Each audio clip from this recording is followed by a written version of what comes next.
तेरा वचन मेरे पाँवों के लिए दीपक है और मेरे मार्ग का उजियाला है। तेरा वचन मेरे पाँवों के लिए दीपक है। 8 जनवरी पहला पाठ। नबी ईसायास का ग्रंथ अध्याय 60 पद संख्या 1 से 6। यरूशलेम उठकर प्रकाशमान हो जा, क्योंकि तेरी ज्योति आ रही है और प्रभु ईश्वर की महिमा तुझ पर उदित हो रही है। पृथ्वी पर अंधेरा छाया हुआ है और राष्ट्रों पर घोर अंधकार, किंतु तुझ पर प्रभु उदित हो रहा है। तेरे ऊपर उसकी महिमा प्रकट हो रही है।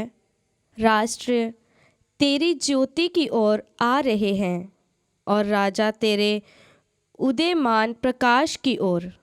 चारों ओर दृष्टि दौड़ा कर देख, सब मिलकर तेरे पास आ रहे हैं। तेरे पुत्र दूर से चले आ रहे हैं। लोग तेरी पुत्रियों को गोद में उठाकर लाते हैं। यह देखकर तू प्रफुल्लित हो उठेगी। तेरा हृदय आनंद से उछलने लगेगा, क्योंकि समुद्र की संपत्ति और राष्ट्रों की धन दौलत तेरे पास आ जाएगी। ऊँटों के झुंड और मिद्यान तथा एफा की सांडनियाँ तुझ में उमड़ पड़ेंगी। शेबा के सब लोग प्रभु की स्तुति करते हुए सोने और लोबान की भेंट ले आएंगे। यह प्रभु की वाणी है। ईश्वर को धन्यवाद। भजन अनुवाक्य। हे प्रभु, पृथ्वी के सभी राष्ट्र तेरी आराधना करेंगे। हे प्रभु, पृथ्वी के सभी राष्ट्र तेरी आराधना करेंगे।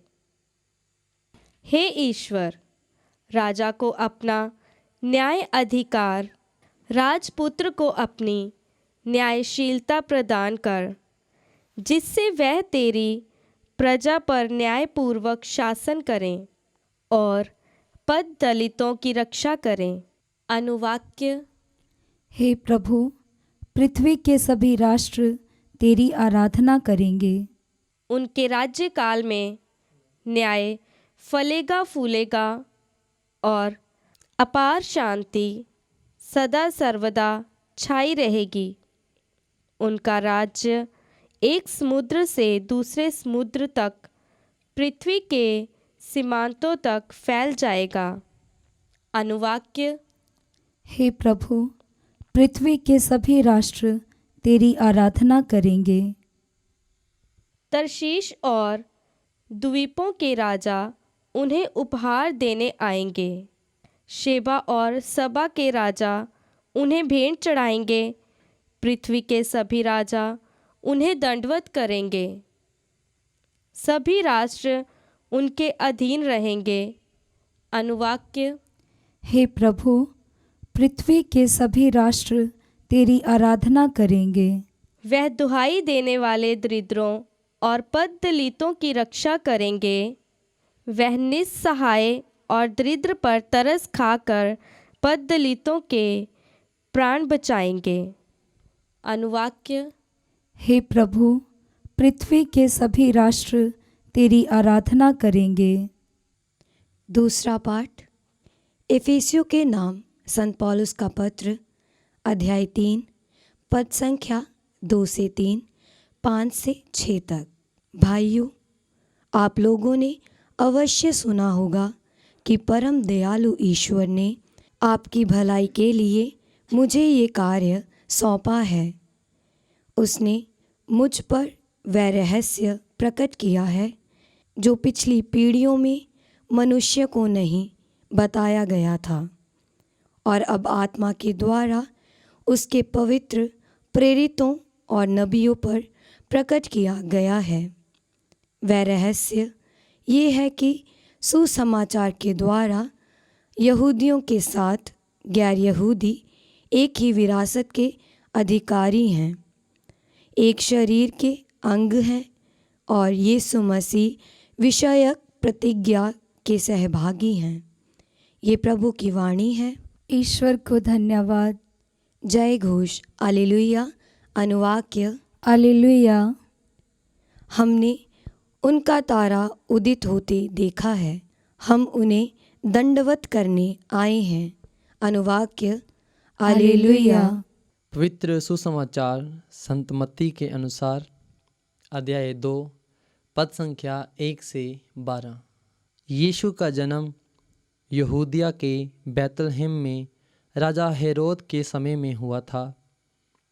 इसके बाद ज्योतिषी पूर्व से यरूशलेम आए और कहने लगे, यहूदियों के नवजात राजा कहाँ है?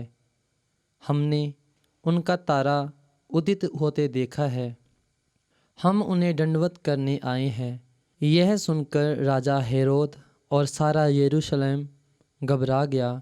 राजा ने सब महायाजकों और यहूदी जाति की शास्त्रियों की सभा बुलाकर उनसे पूछा, मसीह कहाँ जन्म लेंगे? उन्होंने उत्तर दिया, यहूदिया के बैतलहम में, क्योंकि नबी ने इसके विषय में यह लिखा है, हे बैतलहम यूदा की भूमि, तू यूदा के प्रमुख नगरों में किसी से कम नहीं है, क्योंकि तुझ में एक नेता उत्पन्न होगा जो मेरी प्रजा इस्राएल का चरवाहा बनेगा। हेरोद ने बाद में ज्योतिषियों को चुपके से बुलाया और उनसे पूछताछ कर यह पता कर लिया कि वह तारा ठीक किस समय उन्हें दिखाई दिया था। फिर उसने उन्हें बैतलहम भेजते हुए कहा, जाइए बालक का ठीक ठीक पता लगाइए और उसे पाने पर मुझे खबर दीजिए, जिससे मैं भी जाकर उसे दंडवत करूं। वे राजा की बात मानकर चल दिए। उन्होंने जिस तारे को उदित होते देखा था वह उनके आगे आगे चलता रहा और जहां बालक था उस जगह के ऊपर पहुंचकर ठहर गया। वे तारा देखकर बहुत आनंदित हुए। घर में प्रवेश कर उन्होंने बालक को उसकी माता मरियम के साथ देखा और उसे साष्टांग प्रणाम किया। फिर अपना अपना संदूक खोलकर उन्होंने उसे सोना, लोबान और गंधरस की भेंट चढ़ाई। उन्हें स्वप्न में यह चेतावनी मिली कि वे हेरोद के पास नहीं लौटें, इसीलिए वे दूसरे रास्ते से अपने देश चले गए। यह प्रभु का पवित्र सुसमाचार है। क्रिस्त की जय।